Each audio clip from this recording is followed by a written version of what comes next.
कहानियाँ जीवन में बहुत मायने रखती हैं। कई बार बड़ी से बड़ी डिग्री भी ज्ञान नहीं देती और एक छोटी सी कहानी आपका जीवन बदल देती है।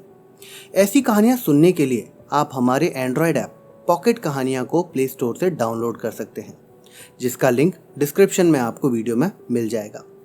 चलिए आज की कहानी शुरू करते हैं।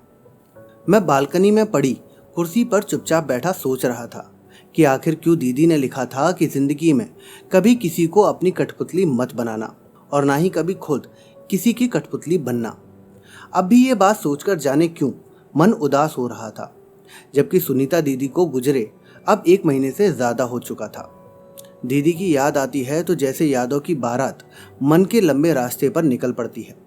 जिस दिन ये खबर मिली कि सुनीता दीदी ने आत्महत्या कर ली, मुझे ये सुनकर एकदम से विश्वास ही नहीं हुआ कि ये सच बात भी हो सकती है, क्योंकि मेरी दीदी कायर नहीं थी। शादी के बाद उनके पहले 3-4 साल बहुत अच्छे बीते। मेरे जीजा जी और दीदी दोनों दिल्ली में काम करते थे। जीजा जी बैंक में मैनेजर हैं। दीदी शादी से पहले से ही एक कंपनी में काम करती थी। सुनीता दीदी शुरुआत से हिंदी की कहानियों की बड़ी फैन थी। फुर्सत के समय में वो किताब से कहानियाँ पढ़ा करती थी। एक बार मैं दिल्ली गया। मैंने उनकी अलमारी से एक प्रेमचंद की किताब निकाली और पढ़ने लगा। 2 दिन में मैंने कुछ कहानियाँ पढ़ी। उन कहानियों ने मुझे इतना प्रभावित किया कि घर वापस आते समय मैंने दीदी से कहा, दीदी मैं बाकी कहानियाँ पढ़कर ये किताब आपको वापस भिजवा दूंगा।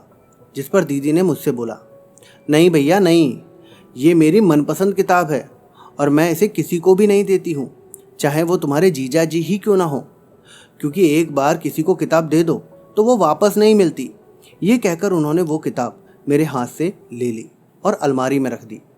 अब जब कभी 2-3 दिन की छुट्टी पड़ती तब वो हमारे यहाँ आ जाते। 2 दिन साथ रहते। उस दौरान मैं और दीदी पार्क में घूमने चले जाते, कभी कोई अच्छी सी फिल्म दिखाते। इस तरह हंसते खेलते न जाने कब 3-4 साल निकल गए। एक दिन जब मैं ऑफिस से घर आया तो मालूम हुआ दीदी आई हैं। मैंने माँ से पूछा तो उन्होंने बताया कि वो अपनी सहेली से मिलने गई हैं। कह रही थी कि उसे कुछ ज़रूरी काम है। फिर करीब रात 10 बजे वो घर आई। मेरी नज़र उनके चेहरे पर ठहरी तो लगा कि वो कुछ परेशान है और उनके चेहरे पर पहले सी खुशी नहीं है। वो सीधे अपने कमरे में चली गई। मुझे लगा शायद कपड़े बदलने गई होंगी, लेकिन जब बहुत समय गुजरने पर भी वो ड्राइंग रूम से नहीं आई तब मैं ही अंदर कमरे में चला गया। मैंने देखा कि वो उदास चेहरा लिए बैठी थी। मैंने पूछा तो बोली, अरे कुछ नहीं भैया, यात्रा करके आई हूँ, उसी की थकान है। मुझे उनकी बात पर यकीन नहीं हुआ। मैंने कहा, दीदी सच कहूँ तो मुझे लग रहा है कि आप कुछ छुपा रही हैं, लेकिन आज आपका चेहरा आपका साथ नहीं दे रहा। क्या बहन की शादी के बाद एक भाई इस लायक नहीं रह जाता कि वो अपनी बहन के मन की बात जान सके? ये सुनते ही वो फफक उठी और आंसू उनकी आंखों से बहने लगे, जिसके बाद मैंने उनके आंसू पोंछते हुए कहा, अब कुछ बताओगी भी या केवल रोती ही रहोगी? जिस पर उन्होंने कहा, भैया हमारी शादी को अब 5 साल और 4 महीने हो गए। इस बीच मेरी गोद नहीं भरी, इसी कारण आए दिन घर में विवाद होने लगे हैं। जिस पर मैंने उनसे कहा, पर इसमें आपका क्या दोष है दीदी? जिस पर दीदी ने कहा, पर भैया मेरी ननद और सासू जी मुझे ही दोष देती हैं।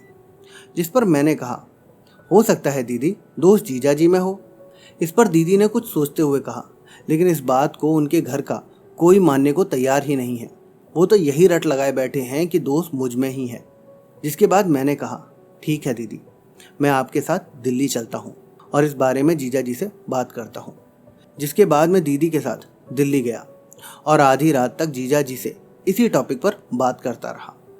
जिसके बाद वो बोले, देखो भैया, मैंने तुम्हारी दीदी से शादी की थी तब मेरा एक सपना था कि मेरे घर में मेरे अपने बच्चे हों। जब मैं शाम को बैंक से घर वापस आऊँ तब वो प्यार से मेरे पैरों में लिपट जाएं और अपनी तुतलाती हुई जबान से मुझे पापा पापा कहें। फिर मैं उनके साथ खेलूं, उनको हंसते हुए देखूं तो कभी रोते हुए।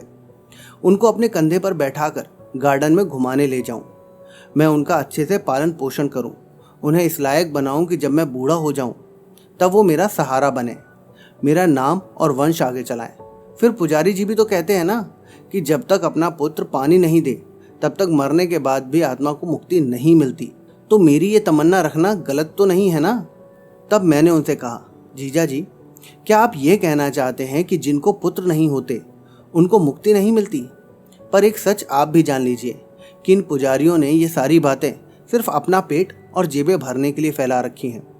जीजा जी, आदमी को मुक्ति मिलती है तो अपने कर्मों के आधार पर, लेकिन मेरे लाख समझाने के बावजूद भी वो अपनी बात पर अड़े रहे। अब मैं वहां रुककर क्या करता।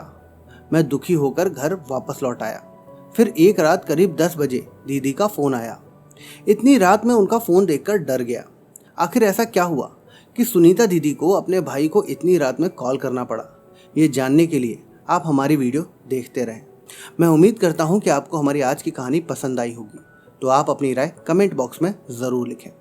वीडियो पसंद आई है तो वीडियो को लाइक करें और चैनल को सब्सक्राइब ज़रूर करें। अब मैं आपसे विदा लेता हूँ, मिलता हूँ आपसे एक और कहानी के साथ।